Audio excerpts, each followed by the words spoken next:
name is Anne Marie Lewis. I'm a Pennsylvania licensed psychologist, and I am also an EMDR certified therapist and an equine assisted EMDR therapist. And we're here at Equines for Freedom today. And with me also is my partner and friend, Heather Stage. And she'll tell you a little bit about herself. I am an equine specialist. I am certified in equine assisted EMDR and an equine specialist, as well as in EGALA, the Equine Assisted Growth and Learning Association. So a little bit of horse background. I've been doing horse stuff, been around horses for 30 years of my life, and that's how I came to be the equine specialist part of this group. And Equines for Freedom was started back in June of 2014 by like-minded individuals who were tired of learning about 22 suicides of our veterans. And we came together to form a nonprofit organization. As you know, Francine Shapiro she loves our veterans, and I would be at conferences and Francine would say, you folks have the #1 treatment for post-traumatic stress disorder, and you need to go back into your community and do something. So we did something, and right after we got together in 2014, I became aware of Sarah Jenkins, who, as you know, is the equilateral equine assisted EMDR person training us.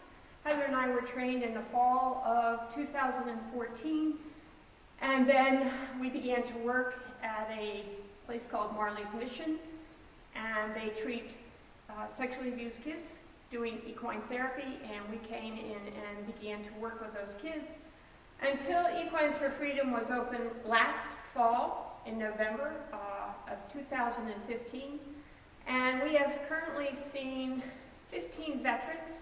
2 have graduated. Today is December 8th, 2016. And do you want to say a little bit more, Heather, about the horse? A lot of people question, okay, what's the point of all this with the horse? What does the horse have to do with this? Why don't you just do EMDR in the office? Is the horse important? And is the equine specialist important? And we believe strongly that the horse and the equine specialist are a big part of why equine assisted EMDR is even better than what we already know about EMDR and how wonderful that is. The horses are really great at keeping people present and grounded. What you guys can't see off camera is the horse on the cameraman biting his leg right now. This is the kind of stuff they do. They keep you here in this moment. I could be thinking about what I'm talking about, but this horse is keeping me distracted and present and knowing what's happening around me in the moment. They're also, as prey animals and herd animals, they're uniquely suited for this kind of work. They really want to bond with people, especially if they're in an arena by themselves. They look to the humans to be their herd. Again, we're bumping again.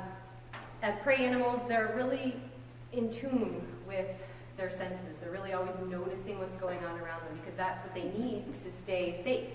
They need to notice what's happening around them, and they need to really pay attention to people's signals that they're giving them, however they come across, whether it's just heartbeat or breathing or the most subtle of things. And so they help us as humans be more in touch with what's going on with our clients as they come into the arena and work through EMDR. I think that's a basic overview of what the horses are for. So we wanted to then invite one of our clients who's agreed to share some about why EMDR has been great for him and why it has worked well with the horse as well. So we introduce RJ. And thanks a lot, RJ, for coming to talk with our clinicians today. And we'll go from there. Go on. Probably better if you just stand up. Yeah. Making part of the conversation. Part of the conversation. Introduction then? Yeah. Okay. What do you share about yourself? My name is RJ LaSalle. I did 4 years in the United States Marine Corps Infantry from 2008 to 2012. Went on 2 combat deployments to Afghanistan. Didn't really notice I was getting symptoms until about 2014-15 actually, when this program started up. And my fiance said, "You're going," so here I am. I guess first thing I noticed is that you have this massive animal in the arena with you, And they do keep you honest, especially if you're not used to horses. They can be really intimidating animals, but once you get used to them, it's just like a big dog. As far as when we're going through, you start off slow with the EMDR therapy sessions, and then you get into progressively more, traumatic or depressing stuff, and the horse is really, either it's comic relief or it's when your mind is really racing with some of the stuff that happened in the past. He'll kind of do something, or he'll let them know that I'm processing the memory properly, or if I'm not processing it the way it's supposed to go. He'll walk away from me if I'm getting a little too amped up from a situation. And then when I'm done, he'll come back over and kind of do a check-in and say, "You all right?" And you learn each horse is different, but you learn what their personalities are like. He's really in your face and does a really good job, I think, of monitoring everybody in his close in proximity to him. So he's great for this if you can handle in-your-face horse. He does a very good job of keeping me in the present, especially when my mind is trying to replay some of the more difficult memories. So I can't imagine doing this therapy without a horse present, just because they do, being crane animals, they do such a great job of monitoring their environment. They know if you're doing all right or not. It's easy as that.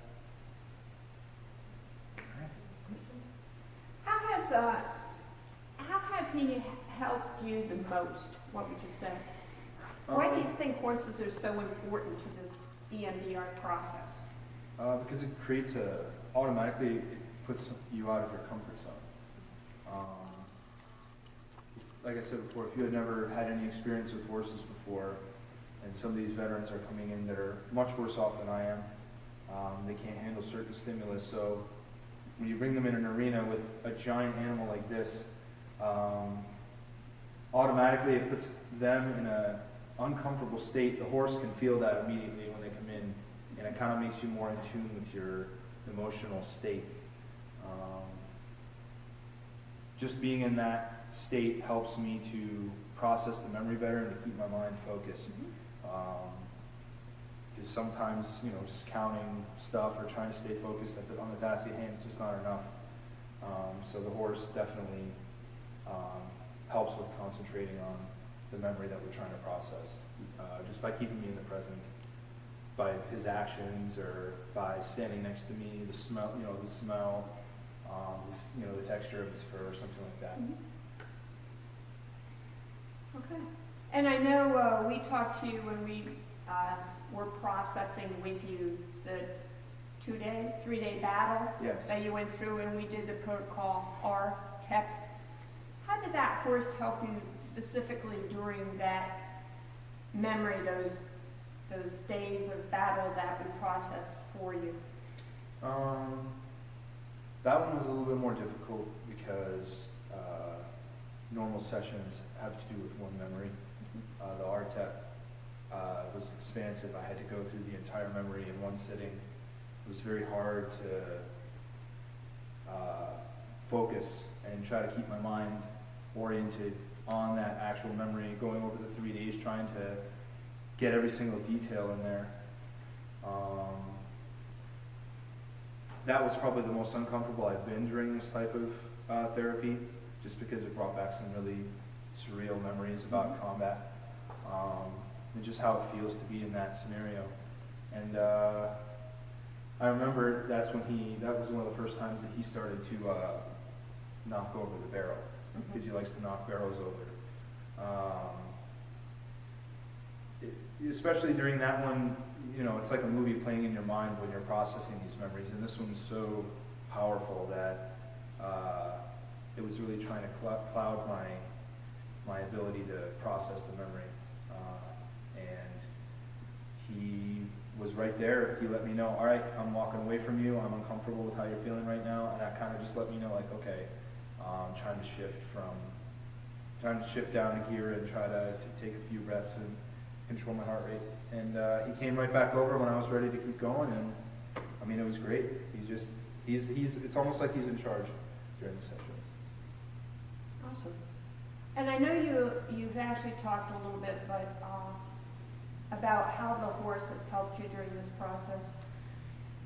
How does the horse help you to stay in the present when you're dealing with this past memory that's pretty horrific?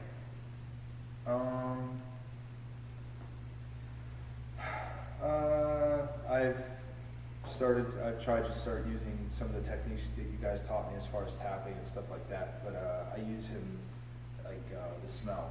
Smell is a huge factor, especially for me in this, in trying to associate these memories with something positive and not something negative. And if I'm having a bad day or something, especially during those therapy sessions, his smell is one of the biggest things. And it's not just his smell, it's just the smell of a horse. I've just come to associate with a very positive feeling, and it can really help me turn around my frame of mind at that time from something bad to something good. Okay. Is that it? Yeah. Okay. Jenny, yeah, thank you so very much for sharing all of that. Of course. And we appreciate you taking your time today. And He's the real star. and he's the real star. Thank you so much.